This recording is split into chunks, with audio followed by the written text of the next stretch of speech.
Flushing the radiator. You know, when you flush the radiator and you buy this flush, okay, it doesn't say one thing about the reservoir.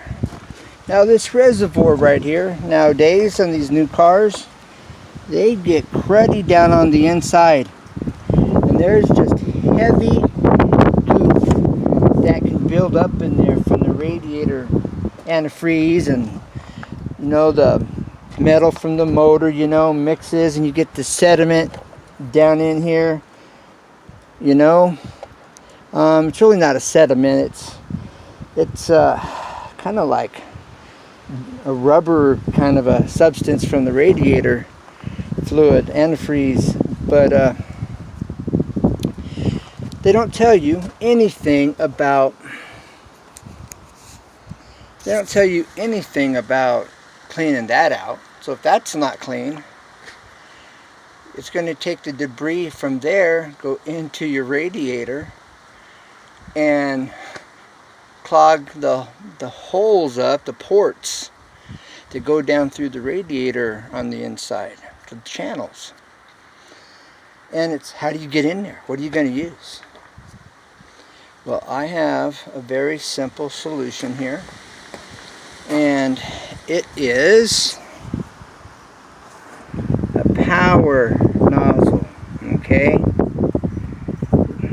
so what, see, you can't really see that. Here we go, the power nozzle. Okay, so I'm going to put this on the hose and I'm going to show you what I'm going to do.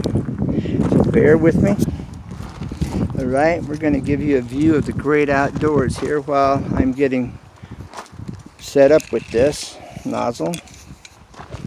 Okay, so bear with me here as I get set up.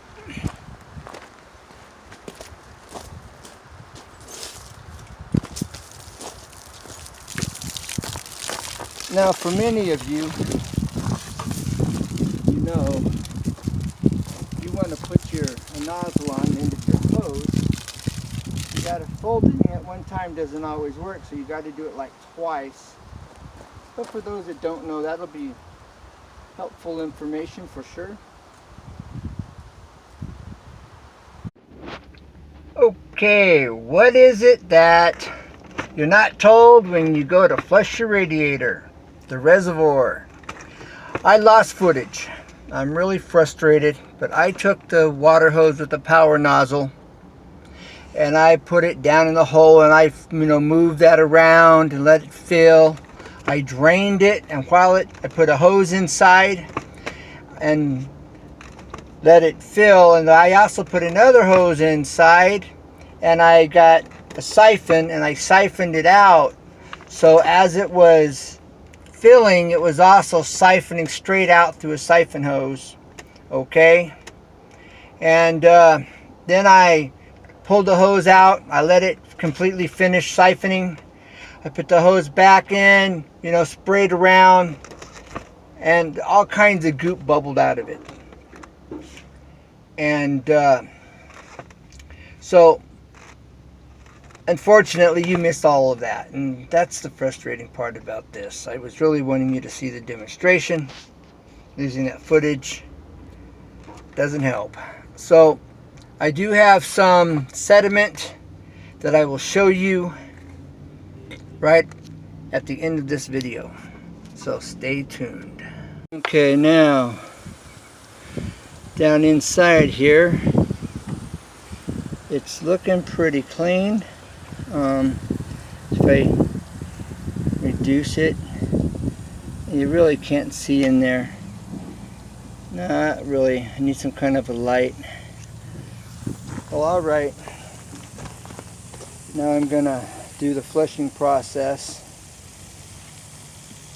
But this is what's left out. Cleaning this out.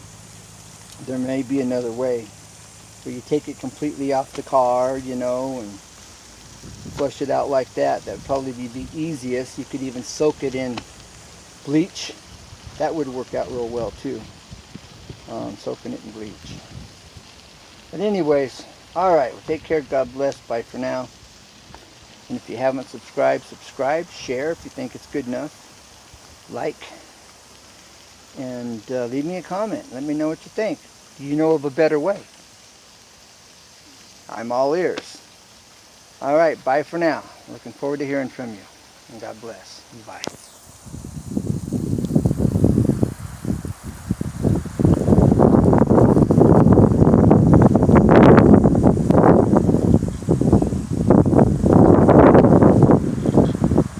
Doing a radiator flush.